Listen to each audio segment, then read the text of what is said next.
ఒక వికసించేటువంటి వాళ్ళ చిరునవ్వులతో కూడినటువంటి మోమును చూడటం కోసం ఈ రాష్ట్ర ప్రభుత్వం చేస్తున్నటువంటి కార్యక్రమాలను ప్రతిబింబించడమే ఈనాటి ఈ యువ వికాసం. ఈ రాష్ట్రం తెచ్చుకున్నదే ఉద్యోగాల కోసం. అటువంటి రాష్ట్రంలో 10 సంవత్సరాలు పరిపాలన చేసిన టీఆర్ఎస్ పార్టీ ఎవరికి ఉద్యోగాలు ఇవ్వలేదు, గాలికి వదిలేశారు.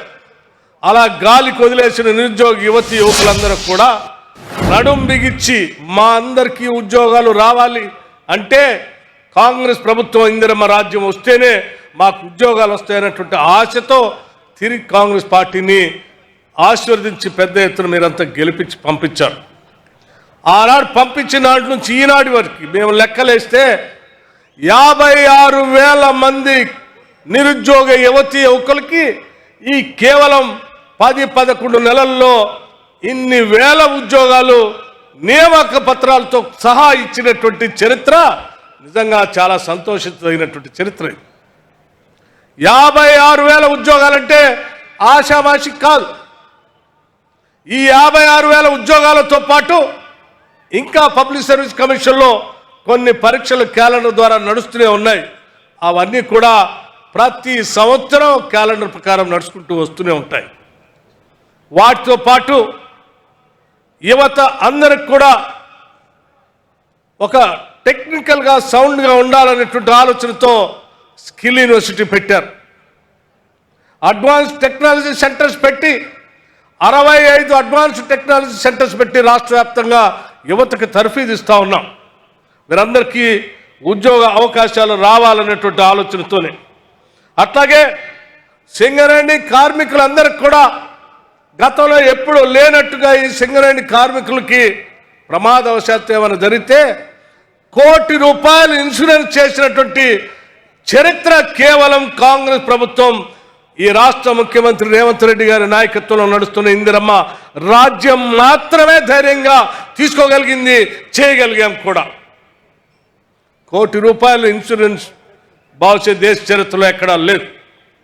అట్లాగే ఈ కార్యక్రమానికి వచ్చేటప్పుడు ఇక్కడ శాంక్షన్ చేసినటువంటి కార్యక్రమాలు ఈ పెద్దపల్లి కొత్త జిల్లా అయినప్పటికి కూడా చివరికి బస్ స్టాండ్ కూడా లేకపోతే ఇవాళ శాంక్షన్ చేసినటువంటి లెక్కలు ఒకసారి చూస్తూ ఉంటే దాదాపు 1,500 కోట్ల రూపాయలతో ఈరోజు ఈ పెద్దపల్లి శాసనసభ సాక్షిగా ఈరోజు మనం శాంక్షన్ చేసుకొని ఇవాళ శంకుస్థాపన కార్యక్రమాలు చేసుకుంటున్నాం. 1,500 కోట్ల కార్యక్రమాలు చేసేటప్పుడు శ్రీధర్ బాబు గారు ఇక్కడ మాట్లాడుతూ, సార్ మీరు చాలా కార్యక్రమాలు చేశారు, మేము చెప్పాలా, మీ అనుమతి కావాలా అన్నారు. చెప్పండి అన్నాను. ఎందుకనంటే 10 సంవత్సరాలు శాసనసభ్యుడిగా నేను ప్రత్యక్షంగా చూశాను. ఆనాటి ఈజీఎస్ ఎంప్లాయ్మెంట్ గ్యారంటీ స్కీమ్ ద్వారా వచ్చేటువంటి నిధులతో ఆయా శాసనసభ నియోజకవర్గాల్లో శ్మశాన వాటికలు కడితే దానికి పెద్ద ఎత్తున దండేసి ప్రారంభోత్సవం చేసి పెద్ద అభివృద్ధి చేస్తున్నట్టుగా చూపించేవాళ్ళు. ఈజీఎస్ డబ్బులతో గ్రామీణ ప్రాంతాల్లో ఎక్కడైనా చిన్న నర్సరీ కడితే దానికి ప్రారంభోత్సవం చేసి పెద్ద అభివృద్ధి కార్యక్రమం చేస్తున్నట్టుగా చూపించేవాళ్ళు. ఈజీఎస్ డబ్బులతో లేకపోతే ఐకేపీ వాళ్ళు కొనుగోలు కేంద్రాలు మొదలు పెడితే అక్కడ రిబ్బన్ పెట్టి మంత్రి శాసనసభ్యుడు పోయి కట్ చేసి పెద్ద ఎత్తున ఏదో అభివృద్ధి కార్యక్రమాలు చేస్తున్నట్టుగా ప్రచారం చేసుకున్నటువంటి వాళ్ళు. కేవలం కేంద్ర ప్రభుత్వం ఆనాటి యూపీఏ ప్రభుత్వం మొదలుపెట్టిన ఈజీఎస్ డబ్బులతో చేసే కార్యక్రమాలని ఆనాటి ప్రభుత్వాలు కింద ఉన్నటువంటి మేట్కి లేకపోతే ఈజీఎస్లో పనిచేసే ఫీల్డ్ అసిస్టెంట్తో చేపించేటువంటి వాడు. అటువంటి పనుల్ని 10 సంవత్సరాలు టీఆర్ఎస్ ప్రభుత్వం ప్రారంభోత్సవాలు చేసి ఇదే అభివృద్ధి చేసి చూపించుకొని ప్రచారం చేసినటువంటి పరిస్థితుల్ని చూసినటువంటి వ్యక్తిగా ఈరోజు సాక్షాత్తు పెద్దపల్లి పట్టణంలో బస్టాండ్తో పాటు అనేక ఇరిగేషన్ ప్రాజెక్టులతో పాటు రోడ్లతో పాటు 1,500 కోట్ల రూపాయలు శాంక్షన్ చేసి ఇక్కడికి వచ్చి ప్రారంభోత్సవం చేసుకుంటుంటే అవి కూడా చెప్పకపోతే ఇంకా ఎందుకండి, మీరు తప్పనిసరిగా చెప్పండి అని అన్నాం. టీఆర్ఎస్ పార్టీ నాయకత్వం గత కొన్ని రోజులుగా సోషల్ మీడియా ద్వారా ఈ కాంగ్రెస్ ప్రభుత్వం ఏం చేయట్లేదు, ఏం పని చేయట్లేదు, ప్రజలను గాలికి వదిలేశారని చెప్పి రోడ్డు మీదకి వచ్చి ధర్నాలు చేస్తాం, లేకపోతే పేపర్లో ప్రకటనలు ఇస్తాం, లేకపోతే సోషల్ మీడియాలో బురద తల్లుతామని చేసే కార్యక్రమాలు చేస్తూ ఉంటే మేమందరం అనుకున్నాం మేము అధికారంలోకి వచ్చింది ప్రజల కోసం పని చేయటానికే తప్ప పని చేయకుండా వాళ్ళలాగా ప్రచార కార్యక్రమాలు చేసుకోవటానికి రాలేదు.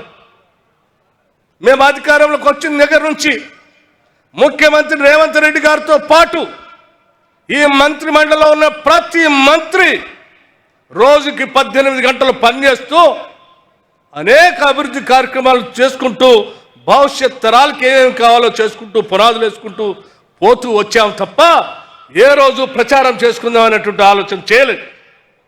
ఒకవేళ మేము కూడా వాళ్ళలానే ప్రచార కార్యక్రమాలు చేసి ఉంటే ఈరోజు రాష్ట్రంలో ఇవాళ పెద్ద ఎత్తున ఈ కాంగ్రెస్ ప్రభుత్వం చేసినటువంటి పనులు కనపడినటువంటి అభివృద్ధిలో ఈరోజు ప్రతి మనిషి కూడా ఆనందంతో పండుగ చేసుకునేటువంటి వాతావరణం కనిపించేది. మేము ఎంతసేపటికి పని చేయటమే ప్రాముఖ్యతగా పెట్టుకొని ముందు పోతున్నాం తప్ప ప్రచార కార్యక్రమంలో పోలేదు. కానీ తప్పట్లేదు. ఈరోజు వీళ్ళు చేసే తప్పుడు ప్రచారం చూస్తూ ఉన్నప్పుడు చేసిన పనిని కూడా చెప్పాల్సిన అవసరం ఉందనేటువంటి ఆలోచనతోనే చెప్పండి, మనం 1500 కోట్ల రూపాయలు ఇక్కడ శాంక్షన్ చేశాం, చెప్పండి అని అడిగాం. మిత్రులారా, మీకు కూడా చెప్తా ఉన్నాం, ఒక్కసారి ఆలోచన చేయండి. 1 సంవత్సర కాలంలో కేవలం 1 నెల రోజుల్లో ఈ దేశ చరిత్రలో ఏ రాష్ట్రంలో కూడా 21,000 కోట్ల రూపాయలు హార్డ్ క్యాష్ నేరుగా అకౌంట్ నుంచి, ప్రభుత్వ అకౌంట్ నుంచి రైతుల అకౌంట్లోకి ట్రాన్స్ఫర్ చేసినటువంటి చరిత్ర ప్రభుత్వం ఏదైనా ఉంది అంటే అది కేవలం మన ప్రభుత్వం, ప్రజల ప్రభుత్వం, ఇందిరమ్మ ప్రభుత్వం ఉంది తప్ప 1,00,000 రూపాయలు రుణమాఫీ చేస్తా అని చెప్పి 5 సంవత్సరాలు ఏడిపించిన టీఆర్ఎస్ పార్టీ చేయలే. ఈరోజు 10 సంవత్సరాలు పరిపాలన చేసిన మీరు తెచ్చిన అప్పులకు సంబంధించిన డబ్బులు కట్టలేక, తప్పదు కట్టకపోతే బ్యాంకులు ఊకోవు కాబట్టి కేవలం ఈ 11 నెలల్లోనే హార్డ్ క్యాష్ 64,000 కోట్ల రూపాయలు బ్యాంకుకి అప్పులు వడ్డీలు కట్టాం. ఒక పక్కన 200 యూనిట్లకే